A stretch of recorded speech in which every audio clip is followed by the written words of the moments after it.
સીતારામ કે દર શનિવારે તમે નાસ્તા બધા ગ્રુપ લઈને આવો છો એના બાબત અમારા તરફથી તમને ખૂબ ખૂબ ધન્યવાદ. દર શનિવારે નાસ્તો તો હોય જ તમારું, પણ આજે રસોઈ પણ છે.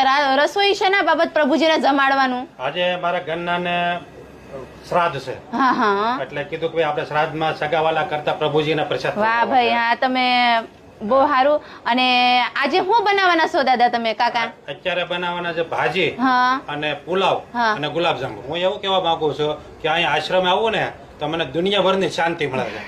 સમજ્યા? મને એમ થાય દુનિયા જીતી જો એટલો આનંદ આવે છે મને અને મારા ગ્રુપના બધા. અને આ ઉંમરે દાદાએ સેવા લીધી છે. આ દર શનિવારે આવીને ભગવાનને જમાડે, પોતે જાતે નાસ્તો કરાવે અને જાતે ગરમા ગરમ શેરો ખવડાવે, અલગ અલગ નાસ્તો અહીંયા કરાવીને પોતે હાથે પ્રભુજીને ખવડાવે અને પોતે પણ નાસ્તો કરીને જાય. અને આજે પણ તમારે પ્રસાદી લેવા વગર જવાનું નહીં. હા.